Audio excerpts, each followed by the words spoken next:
Good evening, everybody, and welcome to this virtual global conversation on living and learning empathy in COVID-19. The whole idea of this is to promote a discussion around empathy and how it's going to be key to us really in not just surviving this global pandemic, but also to thriving. And the idea is very much this is an informal conversation and to spark some ideas and discussion going. So first, a bit about myself. My name is Carl O'Brien. I am the education editor for the Irish Times, and I first became aware of, I guess, this real discussion around empathy within an educational setting, and via Pat Dolan in NUI Galway. And Pat has a way of, convincing you that you need to present these very important conversations. So I'm delighted to be able to do that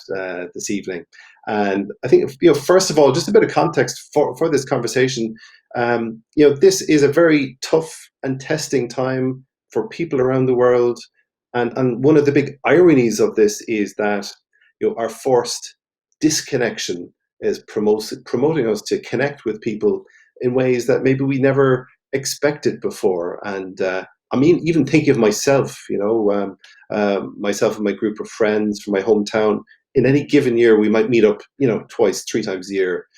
Since the lockdown, we've been meeting up fortnightly. In fact, we've been meeting up so often, we're going to run out of conversation very, very soon. But I think that forced connection, as many see it, is the secret sauce to how we can survive and thrive in the midst of this pandemic. And so really our discussion today is around looking at, well, what are the ways that we can promote empathy within different settings, whether you are a family with children at home, whether it's older people, whether it's families living with people with disability, or communities living in different cultural contexts and international context. And really the aim is that this conversation will assist our understanding and compassion in relating to the virus, as well as the kind of solutions for societies to connect and cope and ultimately become more resilient. So we have a very impressive lineup of speakers who are going to offer a few words of introduction, and then we're going to take any questions that you have on Facebook, and we'd be delighted to put them to our speakers and respondents and get some good conversation going. So first of all, what I'd like to invite is the president of the National University of Ireland in Galway, Kieran O'Hogartig, to say a few words by way of introduction. I'm delighted to welcome you to this seminar on living with empathy in COVID-19, and particularly living and learning empathy in COVID-19 in the context of the crisis we currently face as a community and as a society. Particularly pleased to welcome you on behalf of NUI Galway and the Institute for Life Course and Society, and secondly to welcome colleagues from the UNESCO Child and Family Research Centre at Penn State University and from the Fred Jones Centre in the US. And particularly thinking of NUI Galway and the importance of this particular webinar and this particular approach to education here. As we developed our strategy recently, we embarked upon an approach which was based on values. And the primary value which came from our university community and our community more generally was the value of respect. And the feeling was that if we have respect, all else follows. So the greatest of these of our values is respect. And I think particularly the sense of empathy and kindness that has been shown in the context of COVID-19 is a manifestation of that strategy and those values. And in particular, I think the sense of coming together that was in the university prior to this and coalescing around our values. But secondly, the way this particular value of respect energized our community, even when we were remote from each other, has been particularly heartening. And that sense of kindness, that sense of walking each other's shoes, that sense not only of respect for each other within the university, but respect for those communities outside our walls. Communities very often which are vulnerable, which are marginalized, and which the university can assist in so many ways through research, teaching and engagement more generally. Secondly, particularly pleased to be with you for this webinar because I think it's particularly important that the work that's being done by Pat Dolan and colleagues in ILS and in Penn State and with the Fred Rogers Centre in the US around this sense of empathy that's particularly important in the current context. I begin to think that as academics we're drawn to the life of the mind, but that really the current context brings us to the life of the heart, and that bringing together this work is really about bringing together research for others. And the sense of energy and enthusiasm that comes with that, I think, has been palpable in over the last number of weeks and months. And we're particularly pleased to salute that work and to support it in any way we can, and particularly by being here today. And particularly drawn, I think, also by this sense not only of the life of the heart, but the sense also that, as I say, we are here for others. That as universities we serve society and we serve our students and our communities more generally, and this sense of empathy and coalescing around that sense of empathy, particularly important in the current context when we have so many people who need our support. And in a way, as a society, we are isolating ourselves for others. Very often we're doing so that others won't be affected by the COVID-19 virus. And in a sense, this is empathy in itself, the way society has reacted to COVID-19, particularly in Ireland and more widely, and that sense of concern we have not just for ourselves, but for others in society. And I think today marks that particular effort, if you like, and this conversation, I think, will hopefully support that effort, not only in the current context, but as we move forward into a new reality.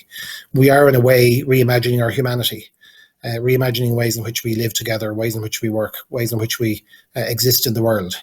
And this is a time when we need to give each other that time and hopefully the space to find that opportunity to reimagine our humanity as we are in so many ways, and respecting each other in finding that reimagination that's so important to us all.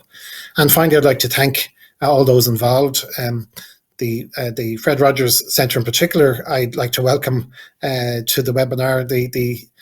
I'm reminded of Tom Hanks's summary of Fred Rogers' work on the Graham Norton show, when he said basically it's in three parts: be kind, be kind, be kind. And I think in particular today and in the webinar that's here and that will carry us forward, I think that is as good a way of thinking about the world that we live in as any. Be kind, be kind, be kind. And I think that's particularly important for us as a university in our current strategy, as a society, as we reimagine our humanity, and as individuals as we face into a new world, both in the way we research and the way we teach, and also in the way we engage with the world. So Grameen Mahagav, and I wish you all the best, and I encourage you in your kindness, and I thank you for it. Grameen Mahagav, thank you. Thank you, Professor O'Hogarty. That's a really great point, I think, that empathy is at the very heart of what we're at here when we are locking down and self-isolating for the benefit of others. And you also touched on that point about really being in the foothills of this. So this is really going to test us in ways, and really the way that we isolate and adapt our lifestyles is at the core of thinking of others and benefiting others. So thank you, President O'Hogarty. Next, Professor Mark Brennan, UNESCO Chair of Penn State University, who's also going to say a few words by way of introduction. Great, thanks so much, Carl, and thanks so much, President O'Hogarty. I just wanted to give a couple of remarks here on behalf of Penn State. Our provost, Nicholas Jones, can't join us. We had a series of terrible storms here last night that have knocked out internet and phone and everything throughout the region. So he may pop in here, but I'll give remarks for now. And we'll record his remarks later on and include them with this later on. But he did want me to thank everyone for being here and to let you know that Penn State is delighted to join with our long-term research and teaching and outreach partners, now spanning about 50 years, we figure, from the National University of Ireland, Galway, and to be part of this important global conversation on how we all respond to the COVID-19 pandemic. Conversations like these, they allow both universities to share the best of their applied research and remain at the forefront, really, of ensuring that the best possible responses come out of this. And as President Horgarty said yesterday, during a talk on RTU1, and I thought you summed it up brilliantly, that all this we do is research for others. It's not research that sits on shelves. It's research that's designed to be used. And our ability to connect high-level research and then immediately put it into programs on the ground through UNESCO, through Penn State, through NUI Galway, all of our different channels. It makes for more stable civil societies throughout the world. And he also asked me to let you know how very happy we are and honored to be working with the Fred Rogers Center at St. Vincent's College. Mr. Rogers' message of kindness and compassion and honesty and empathy has shaped generations. And it's perhaps more needed now than it's ever been as we fight this unprecedented challenge. So just in closing, our world and our civic societies, they're going to be continuously challenged as we deal with the current and the long-term impacts of the pandemic. Empathy will be the key to how we respond, but also in how we rebuild and thrive after the crisis. So we hope that the information shared and the conversation started by this global series of conversations will help empower ourselves, families, and our home places, both domestically and as part of our global community. And we're honored to be part of it. So I'll hand over to you now, Carl. Thank you very much, Mark. And so, as I said, the brainchild for this series of conversations is really Professor Pat Dolan, who's also UNESCO chair in NUI Galway. And for any of viewers internationally, Pat is a Dub. Dubliners, they're not known for their, but Pat, I think you actually unusually you've managed to be the exception in this regard. Pat, would you like to say a few words and talk about why we're here and what's the purpose really of the conversation we're having? Well, for people in Ireland, they'll understand that when I say this, that Carl, being a Cork man, is staying very true to his roots. More seriously, I suppose the idea behind this really came from the fact that we had been doing previous work on empathy very actively, including a set of research projects, particularly around the whole issue of youth and empathy. And you'll hear later from Ella about some of that. And then COVID happened, and COVID-19 completely unhinged, I think, everybody in the world. It's amazing. It's a complete lifetime thing that is absolutely thrown us out. It's like we've no compass at the moment. And that's not just to do with the whole restrictive thing. But it struck me very quickly that the need for compassion across people, and compassion is active empathy. That need for compassion was totally immediate, not just in terms of locking down and isolating ourselves or quarantining ourselves so we don't infect each other with this horrible, nasty thing, but also compassion, the fact that we shouldn't look on it as an older person versus a younger person's disease. And some of the media, even in Ireland, were very quickly to make really horrendous comments about young people very early on, totally unfair about their capacity to care. That struck me very quickly.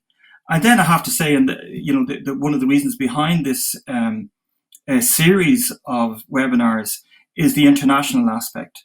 And there has been already racial and international profiling going on against people from different countries and by different countries and by leaders in countries that should know better than to say these things. That that in some ways that this is an international issue. It's a human issue. And the underpinning thing for me about empathy is that empathy is not sympathy. Empathy is this capacity to understand where somebody is coming from, and as Mark Brennan would say, literally to walk in their shoes, to understand what it is like for them. And that is cognitive empathy. And then the other part of it that really is crucial is effective empathy. And effective empathy is this capacity to emotionally connect with somebody else's plight. Now let's think about that. I mean, that really strikes me very strongly. I'm here at home with my wife in Galway. the things that I'm experiencing around lockdown, becoming from a crap cook to somebody who's learning to cook, all the things that people are experiencing around the world in how we live our lives, they're the same shared experiences that many, many people are having. So the irony of being locked down is that we're all experiencing the same thing. And that opens a door. And that opens the door for effective empathy. And that, in a way, is one of the strengths. And as you said in the opening remarks, Carl, that, even in terms of valuing the importance of our friendships by staying in contact virtually, before COVID-19, we didn't probably even think about that. It's like that we've learned a new appreciation for what matters by being slowed down by COVID. And the last comment I make before I hand back, sorry, Carl, is that the idea of this conversation that Mark, Brennan and I feel very strongly as, I suppose, ambassadors for UNESCO, is that UNESCO was founded at the end of World War II when the world was in a crisis. This is probably the biggest world crisis since that time. And the foundation of UNESCO is around humanity. And we really want to have, through these webinars, a public conversation about what humanity means now. Interesting point, and I love what you say about, empathy is not sympathy, and active empathy being key to this. And you're right, we've never been in a situation, have we, where we're all really sharing the same experiences, and we all need to work together to find a way out of this as well. So thank you very much, Pat. We've heard a lot already of the Fred Rogers Centre, and it's my pleasure next to invite Dr. Dana Winters to please say a few words.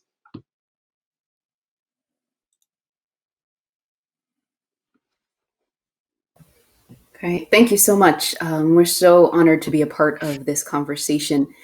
For those of you who may be a little unaware or uncertain of who Fred Rogers is, Fred Rogers was a humanitarian and children's television host in the United States, beginning in the early 1960s until the early 2000s. He produced over 895 episodes of Mr. Rogers' Neighborhood, which was a children's television program. And throughout this program, he advanced the idea that every single person in the world needs to know that they are loved and capable of loving, which is at the root of being able to be empathetic towards others, to show kindness and compassion. And it's something that we are seeing very much today in our world. Something earlier that President mentioned was the idea of reimagining humanity right now. And it's something that Fred would tell us, that while the sides of our world and the outsides of our lives are changing right now, what is inside of us remains the same. And that's where our humanity is found. And it's up to us now to think about how we activate what that humanity is inside of us to be able to extend that to others. That was something that was very important in Fred's writing, in his teaching, in his work through the television program, was that not only can we help others to see that they are loved and capable of loving, but we can also help them then to share those emotions, to be able to value others for what is inside of them, who they are in any moment. And something that Fred always talked about was how the basis of humanity is thinking about things that may not be readily apparent all the time. Something that guided his work was a line from the book The Little Prince, that is, what is essential is invisible to the eye. So it's being able to imagine then what we can provide to others, and to be able to help them in ways that we might not be able to see, but be able to extend that humanity to them. Before I turn it over to Dr. White to talk a little bit more about how we do this at the Fred Rogers Center, which was a center created by Fred to extend his philosophy and legacy after his passing a little over 17 years ago now. But he left us with these words when we think about how we can extend kindness and compassion and empathy to others. He said, imagine what our real neighborhoods would be like if each of us offered as a matter of course just one kind word to another person. There have been many stories about the lack of courtesy, the importance of today's world, the impatience of today's world, road rage, restaurant rage. And sometimes all it takes is one kind word to nourish another person. And think of the ripple effect that can be created when we nourish someone. One kind, empathetic word has a wonderful way of turning into many. And that's the charge that Fred has left behind for all of us when we think about what he did do in over 30 years worth of television and humanitarian work to carry on to now what we can do by taking all of that into consideration, by thinking how one kind, empathetic word toward another has a wonderful way of this ripple effect of turning into more and more and affecting the world in greater and greater ways. And that's something that we do at the Fred Rogers Center, as Mark was talking about, not to sit on a shelf, but to work with people to help others to see the importance of this and to activate this in cultures and developmental settings around the world. Thank you very much, Dana. And it's such a simple but profound philosophy, isn't it? And I must say, it's really encouraging here in Ireland in recent weeks to see those kind words being said in the community, and people kind of connecting in ways that they haven't done maybe before, and this kind of sense of we're all in it together. And I guess that's want to be a big challenge we can talk about is how do we keep that going? How do we learn from that and nurture it and keep that going over the coming months and potentially years that we're going to be dealing with this. Next down, I think the next we have down is Dr. Annie McNamara, also at the Fred Rogers Center. Is that correct? Hi, thank you. So we're facing a time now when it can be hard to understand what's happening for us and for others and what's going on in the lives around us. So we're all having this similar experience, but we're experiencing it in different ways. And sometimes what's most specific to each of us is also the most universal. And through these acts of empathy and kindness in small everyday moments, I think we can nourish one another, even if it's hard to understand completely everyone else's reality. We can see these small moments as opportunities to connect with others and to spread kindness and empathy. And in the work that Dana and I do, we see these moments often between children and their helpers, as Fred Rogers called them. We see these moments as intuitive and intentional. So in the work that we do, we actually go into different settings, into orphanages, childcare, hospitals, youth programs, schools, and we collect short clips of adults working with children and youth. And then we'll go through these clips and we'll pull out really strong moments of developmental interactions. And when we play these clips back to the adults who were in the room with the children and youth, we hear about all the thought that goes into the relationships that the adults are building with children. And you know what else we hear all the time is people saying, I don't remember that. And they don't remember these small, mundane moments that just happen. And sometimes in these out of the spotlight everyday moments is where we find so much meaning. So I think now we can think about the moments in our lives that are happening that maybe we don't even realize are making in the difference of others, in the lives of others. And we have this opportunity to also be intentional about creating more of these moments and building relationships and connecting with others. So if you think about the small moments happening in your life, maybe what you're doing intentionally, checking in with old friends, or maybe checking in on an elderly neighbor, sending a funny meme. Those things we're doing intentionally to make connections with others. And maybe also think of some of the small things that you're doing intuitively, where you're showing empathy and kindness. And maybe these are the start of a ripple like we heard in the Fred Rogers quote that Dana shared with us. And the ripple in our lives and that might spread out to the world. So we're thinking of you all and wishing you and your families the best during this time. Thank you.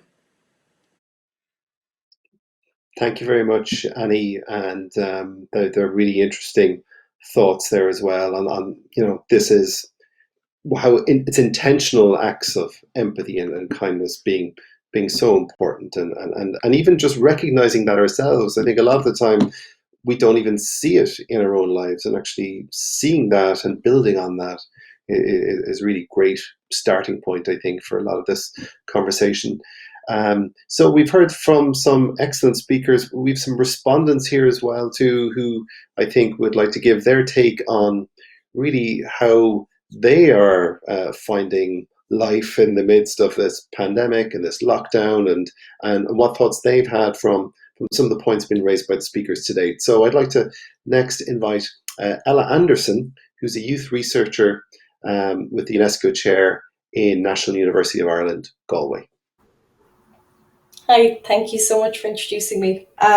So I want to speak about the problems that young people are facing during the crisis. As Pat said earlier, for young people around my age and younger, this is the first worldwide crisis that we've experienced. It's the first major crisis in living memory. COVID-19 has emerged a lot of problems that young people are facing with education and the likes of domestic violence. In Ireland, Childline calls actually went up by 25% when the crisis emerged. So domestic abuse is a huge problem in Ireland, as well as education.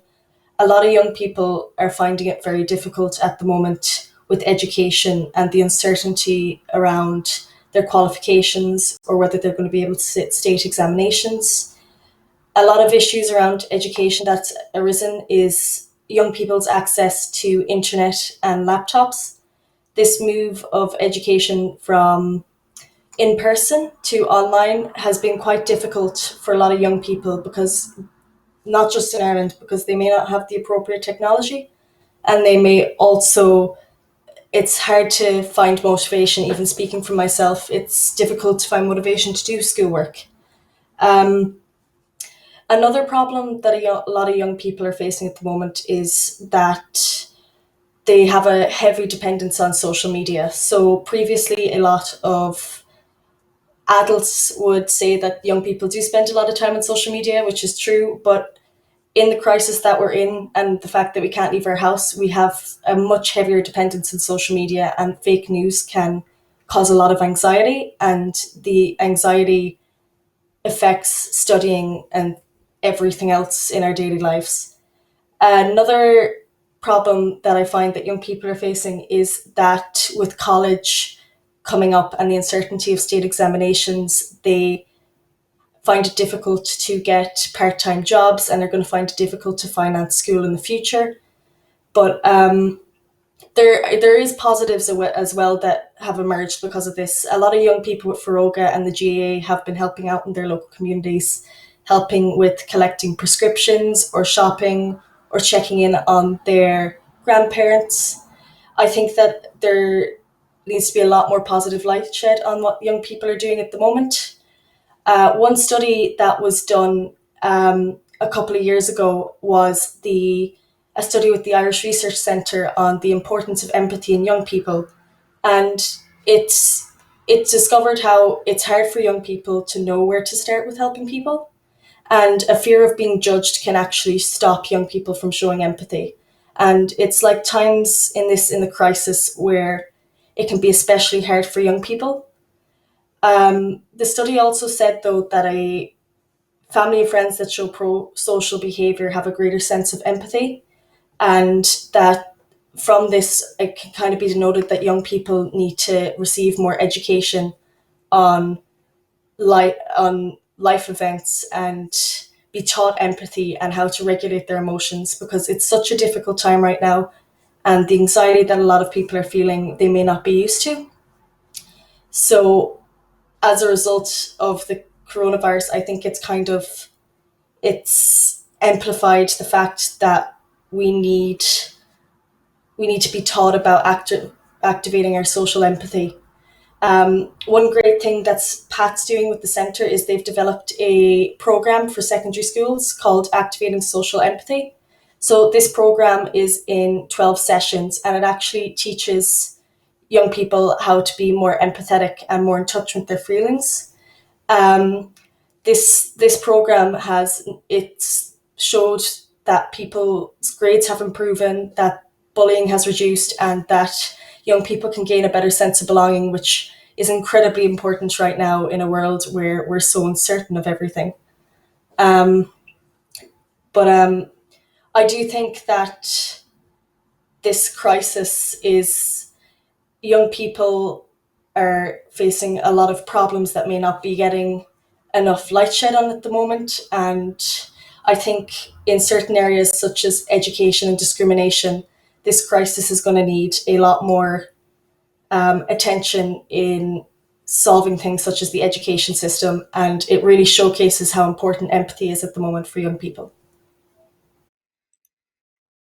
So much, Ella. That's reading, and I must say, my job is covering education, for the Irish Times, and I'm acutely aware as well of those levels of anxiety that are coursing through many young people facing state exams, which are hard enough at the best of times, but in these current circumstances, with the uncertainty and the stress and the abnormality of everything, it's really, really challenging, and a really good reminder as well, as you mentioned, of the numbers of young people in toxic environments who are really struggling, and how do we support those people, and also for policymakers. You reminded me, you spoke there about those issues for young people facing exams.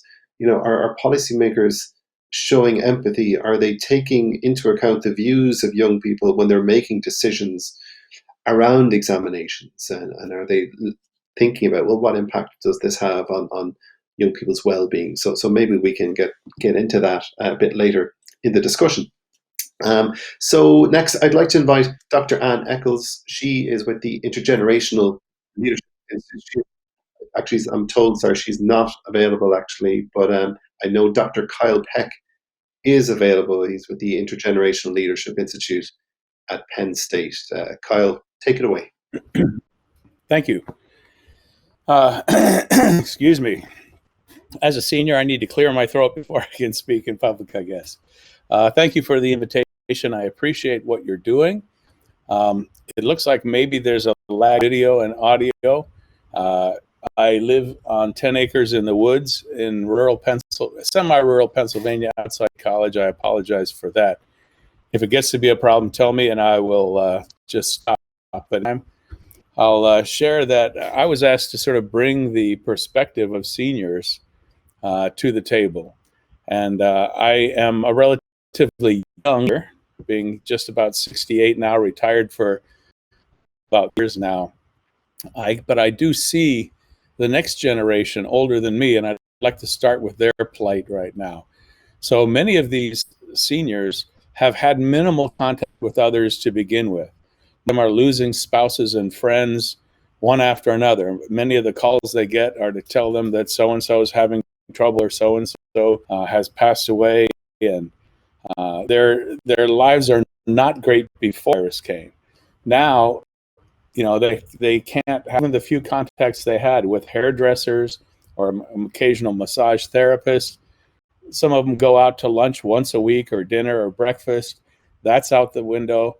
And then they not only have all these opportunities removed, but unlike the people in this, they are not adept with technologies, and they can't make up for it. I liked Carl O'Brien's opening, where he talked about the forced disruption and how, for many of us, it's increasing the amount we have with each other.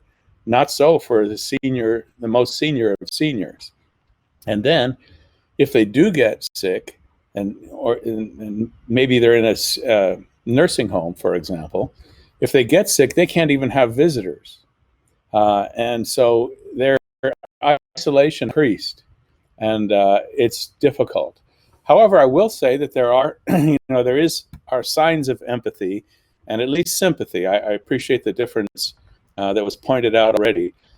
As an example, my wife's mother is 94, living with a man who's 87, and they are not very capable and are very much at risk. He's had multiple surgeries, including sections of his lungs removed and so on. His neighbor up and volunteered to get his groceries, and they've worked out a system where 2 days a week they put my father-in-law puts out a credit card and a shopping list, and there's this other with 4 kids of his own, his grocery shopping as well as there, and brings back groceries. We're seeing, when we go to the grocery store, my wife and I, we are a note to tell the people we see who are working that we really appreciate their work. And one woman in a grocery store we talked to said that she had never felt so appreciated before, and that she's getting that. And so we're starting to understand that the people who are working for us while we can't work are putting themselves at risk and are doing a service that should be appreciated all year in sickness or in health. But they're at least hearing more appreciation now. A local gym and a pair of massage therapists just out of the blue put out notes to their entire mailing list, volunteering to get them groceries and so on. So, I've seen a lot of evidence that care, but I'd like to act through Penn State, I've been engaged in this ILI, the Intergenerational Leadership Institute. And one of the things they've taught us is to understand how we should not expect the different generations to see life from the perspective of others, which is kind of what empathy entails. If you look up a definition of empathy, you'll see that it says things like, feeling from another's of reference. You share that frame of reference and you share that pain or that understanding with them. Or they might define it as like the capacity to put oneself in another's position. And I'd just like to add, as I close here, that it seems to me easier for those of us who are older to do that downhill to the younger generations because we have some experience, been there. Now, yes, it's changed. It's different teenager today, and it's different to be a college student today. But at least we have, some frame of reference that we can embark in trying to be empathetic. So maybe we shouldn't really expect from people whose frames of reference, whose contexts are different than, and just appreciate any sympathy, any acts of kindness, as people have been saying before. I think there are a lot of wonderful things out there, and I liked some of the remarks by Dr. Winters, who is saying a kind word can turn into many, and Dr. McNamara saying,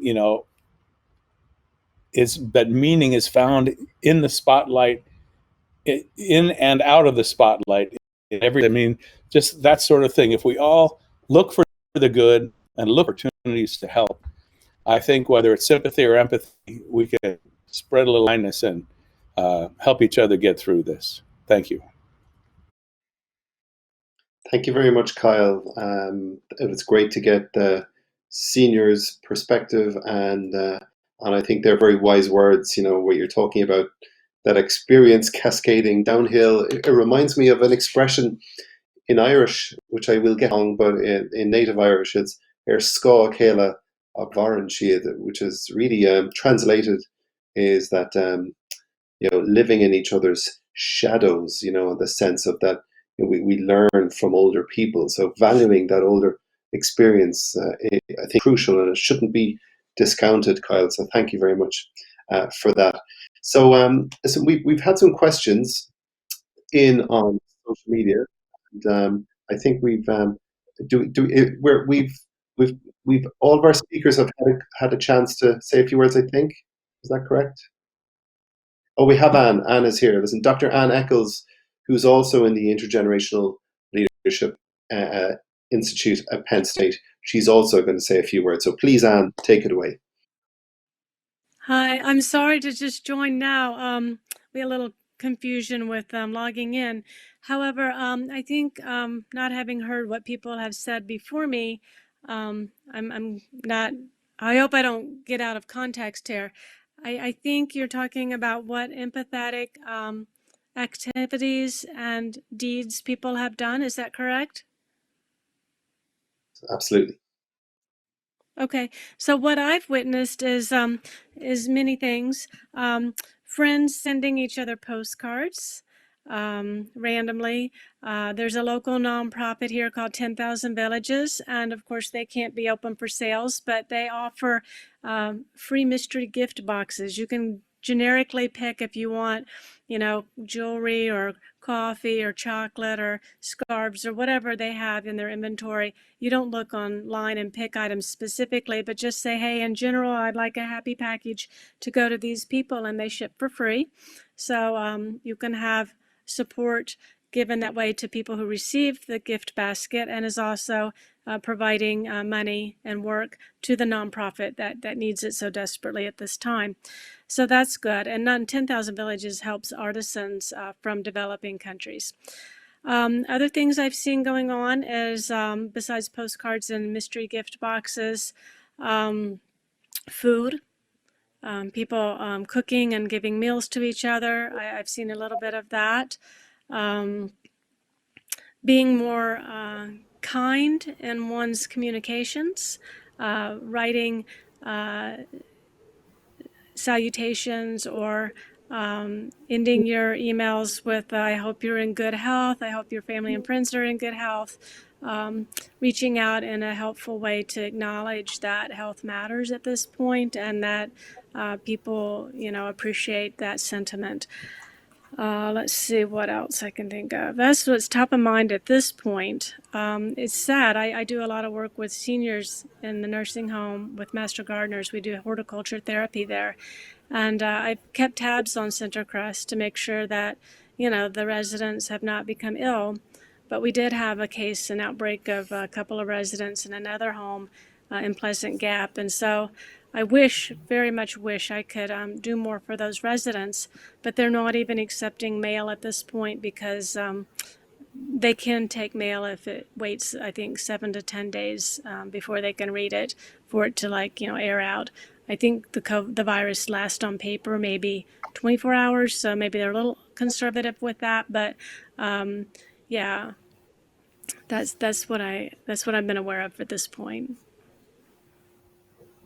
Great, thank you very much, and that's very interesting, and it's really inspiring, isn't it? To see those individual acts of kindness, and we were talking about earlier about this ripple effect, of how you can build up this into such a movement which can really, change lives and create a society that is ultimately going to be much more caring and inclusive. We hope during what are going to be really testing times, I think, for all of us in so many different ways. So thank you to everybody who's spoken so far. So there are people tuning in, I said, across the globe, online on Facebook, and we've had a few questions in. And one, I might throw this question actually at both Mark and Pat, and it's from a young person. She's a teenager, Caroline, who says, how can I practice empathy and make a difference when I'm stuck at home with only my mom and my brother, which is a really good point. And then one related question, and it's picking up on something which we heard earlier via Ella, when she mentioned that young people who've been, I think, unfairly tarnished, and Pat, you mentioned that too, they've been unfairly tarnished, certainly in the media and on social media, for not showing empathy. But Ella mentioned that sometimes there's this issue among teenagers, particularly fearing being judged if they show empathy. So maybe I might start with you, Mark, on that question of that teenager asking, how do I practice empathy and make a difference when I'm stuck at home with just my family? Yeah, that's an absolutely brilliant question, and it's a very common one too. I mean, we're all locked in, and we've got different family dynamics and everything. I think one thing is showing empathy and trying to understand what your family's going through, even if it's only your mother and a brother. That's one thing. But I think at the same time, and we can help share these on our websites and other things, but there's really kind of countless ways you can do things as well. You can text, you can Skype, you can Zoom, call whoever, whether it's a grandparent, a friend, or others. all of us have different skills and resources and wonderful things we bring to the table. And we can use those in lots of ways. And a lot of it can be done online and through sharing. There's online systems where you can provide counseling. We can provide help with tracking people that are that have had the disease. There's all those kind of things. I think another thing too that we can do is all of us can take the charge to kind of fight down a lot of the negativity that's out there. A lot of people are frustrated. A lot of people are scared. A lot of people are angry. And all that comes out of this uncertainty that none of us have seen. And I think a lot of us as individuals can exhibit empathy, try and understand where those people are coming from, try and talk them down from these tough environments they find themselves in. And I think those are things we can do. And the other thing I would do too, I would say is, and we often don't think about this, is provide empathy to ourselves. We beat ourselves up a lot that maybe we're not doing enough, or that we're this, that, and the other. I think we need to give ourselves a break. Give ourselves, a pass every now and then, and don't be so hard on yourselves. Any acts we can do are critical. Small deeds add up. And I think it's a really important thing that we keep our eyes open for ways we can exhibit empathy, that we can look out for people, that we can provide support in any of the smallest ways. And I think coming back to those statements earlier too about just a kind word here and there, I think many of us can point to periods in our lives where we may have been at a crossroads or a turning point where our life may have gone in not so good of a direction. And it was those kind words or kind actions of people, actions that they probably didn't even realize they were doing, that completely sent us on another track. So I'd argue that anything you do will make a difference, and it doesn't have to be changing the world. Anything you can do, small actions, they add up to things that do change the world. Thank you very much, Mark. That's good. It's a really good point, because I suppose we don't need to be superheroes, do we? As you said, they can be really small but really significant things that can change lives at the end of the day. And Pat, I might throw that question to you, which Ella mentioned about, fear among maybe some younger people of being judged for showing empathy. How do you deal with that? How do we overcome that as a challenge or as a barrier? Yeah, well, I mean, and as Ella mentioned, it was something that came up in the Irish Research Council research project we did. In a way, part of the issue is that sometimes for young people, the image of demonstrating empathy is sometimes seen as not cool. It's as simple as that. It's not, it's not, and sometimes it's about young people not having the opportunity to do so. It's ironic that one of the ways young people are demonstrating empathy at the moment is by being static, actually by staying static with their families in lockdown, and not, is actually a good thing. It's a way of contributing. And one thing that really strikes me about this, and we're going to be looking at this in this series over the next 12 weeks, not least next week when our colleagues, Professor Caroline McGregor and Professor John Canavan, lead on looking at issues around child protection and issues and domestic issues for young people and children, that the context in which we are living through COVID and the context in which we can demonstrate empathy need to be widened out. So in a way, what we do know about young people and empathy from research, which is useful, is that it's not a case that young people don't have empathy. They may not have either the opportunity to demonstrate it, and there are exceptions to that, like the great work that Feroiga is doing in the GA here in Ireland, and many others, but also that to be more in our literacy, that it's cool and it's okay for us to do that, and for young people to do that. And one of the great legacies we could have from this is that empathy is not just for Christmas, that post-COVID, when we go back to normality, whatever the hell that is, that we try and bring those things with us. So it's about opportunity and seeing it as empathy has been like a social currency for young people. And we, as adults, we have to actually show that. And as you said, we're not, and as Marcus said, we're not all human, we're not all perfect. Everybody has failings, but it's acknowledging the failings and moving on from them. It's what you do about them that's key. Great, thank you, Pat. That's so insightful as ever. And we've a few questions coming in on Facebook here, and one is from Stefan Hoft, and he is really asking about. I'm just going to summarize really what the question is yeah, how do we balance, the I suppose accommodating the needs of society with at-risk groups such as older people. So on the one hand, we need older to for public health reasons, but also, they have rights too, don't they? And they have a right to continue on with their lives. So how do we get that balance there? And what I might ask maybe is Dr. Dana Winters, if you'd be interested in trying to take that one on, is how do we strike that balance here between, I suppose, the rights of different members of the community and make sure that everyone is being treated fairly and that we're really showing empathy at the heart of our public policies. I think that Dana is actually frozen right now. She had another webinar that she was on. Oh, great, Annie. Would you be able to take that question?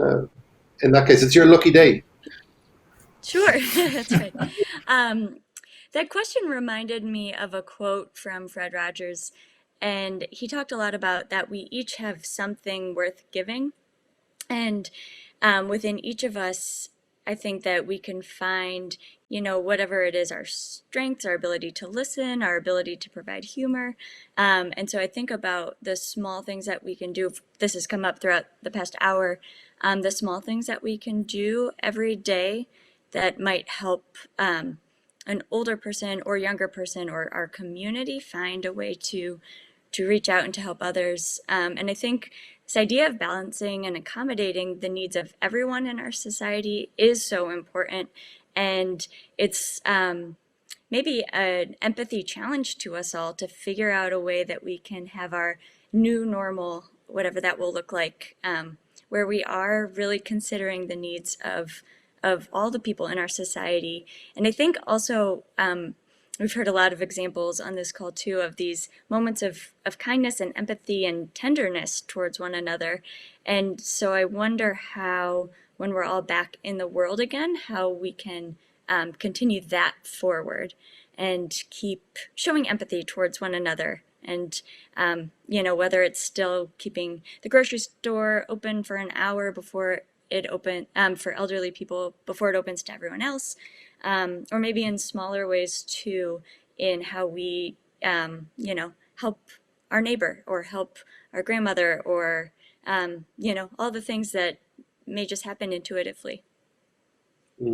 That's a great point, because certainly in Ireland, there's been a bit of a narrative of, intergenerational conflict of, put the seniors, cocoon them, and let the rest of us live our lives. But that's a really interesting point about, change the policies around grocery shopping, factor in times where seniors can shop and then you accommodate everybody. So thank you for that. We have some more questions coming in. Kelly May is asking for advice on how to deal with empathy, which is a good question, isn't it? Of course, it's one thing being empathetic, but it's getting again that balance right. I guess in terms of we all need to step into each other's shoes, but at what point do we also think of our own needs as well? I'm going to throw that out to anybody who wants to take it, and whoever shouts first can if you have any strong views on that, be my guest. Well, I could just chime in there real quick. I think, again, no small deed is too small. And I think anything you can do. We've seen some terrible examples by the absolutely heroic medical staff all over the world, that the psychological toll this is taking on them is massive. And even as us as individuals, compounded by this every day of seeing things. And the more we act, the more we realize someone we've interacted with, we know, we care about, is sick and ill. Professionals in these settings take decades to get past or to learn how to deal with that. So I think, if you feel overwhelmed, that's okay. It's okay for you to stop. You can always come back in and do things. You can also do things that are smaller. No action is too small. And I think that's a really critical thing. And again, if you feel like you're overwhelmed and you're getting depressed by this and everything else, give yourself a break. And I mean that directly, take a break, but also at the same time, give yourself don't beat yourself up for not being able to do everything. None of us can. Thanks, Mark. That's a good point. We have an expression in Ireland, don't be a martyr, I guess we could summarize what you're saying in that way. We have another question here, and again, I'm going to put this out to everybody, and whoever shouts first can take it. Helen Dunn asks, is compassion, empathy, taking action with kindness? Does anyone want to take that? Is compassion, empathy, simply action with kindness? Is that how you summarize? I'll answer that. No, go ahead, Anne. Oh, I was just going to mention that I think the difference between empathy and compassion with kindness is that empathy to me involves more of being in another person's shoes and trying to imagine what they are going through. Some acts of kindness may not be seen as empathetic. I'm trying to think of an example of what that may involve. But I think empathy is more of hearing another person, resonating with another person, and seeing through their lens, if that makes sense. Great, thank you. I think that. Thank you very much. Pat, you were going to pitch in there. Yeah, no, I think Anne described it very accurately. I also think that what we're experiencing at the moment in civic society is the kind of group effect of compassion and empathy. What I mean by that is that everybody's feeling for worried about other people. We're worried about people who are more vulnerable to this virus, whether we know them or not. Which is really important. And the other thing is that we're worried about, we don't know what the impact on this is going to be on people's mental health in the long term, on the economy, on the future for younger people seeking jobs, trying to buy. The complications are quite unwielding, and in some ways, because we're in lockdown, it's even worse. And for me, a great way of framing that difference between compassion is acts of kindness. Empathy, as Anne said, is acts of kindness, but done in a way that is totally from connecting in at a human level with other people. And that, to me, is kernel. It actually is really kernel to what we need to do. Great, thanks, Pat. And we've another question in from Dan Carey, who actually raised an interesting question. He says, are there national differences of note when it comes to empathy? So when we're looking at research, does any of the research tell us that empathy levels differ from country to country or region to region? And is that significant? Is anybody want to take that up? Or in fact, are there no differences at all? I'd be take that up.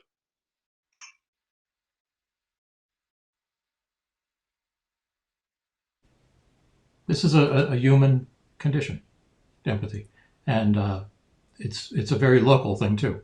We talk about it as how it's different globally, but it still comes down to the interactions you have in your communities, the people you see, and no matter how different we might be socially, politically, religiously, all these different things, the way we act with our families and our neighbors is very much the same. And the more we interact with them, the more we realize we can help, and that builds a very strong sense of community capacity to deal with this sort of thing.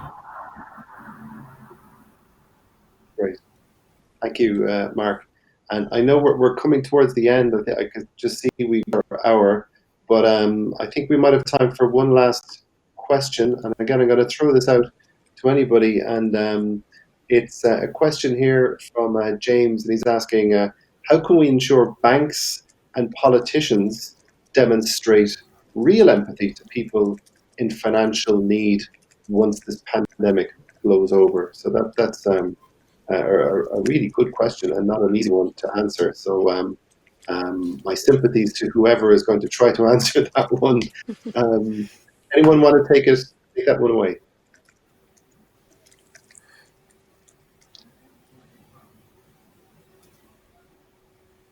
Pat, I know you want to. Yeah, well, I've just been shy. But well, I think it's a great question, and I'm reminded of the words of Woody Guthrie in the time of the Great Depression, and when he said, some people rob you with a shotgun and some with a fountain pen, and in a way, banks really, I think, it's very interesting that I think some countries' responses to the pandemic has been to look at it as an economic crisis, whereas other countries have looked on it as a human crisis. And I think in order for, and I'm not an economist at all, but in order for any country to survive financially, it is the sum of the people that live in it. And the best way that civic society can serve people who are going to be in debt, and people will be in debt as a result of this with mortgages and all sorts of pressures, is that there is some, whether it's debt forgiveness or debt allowance that banks show.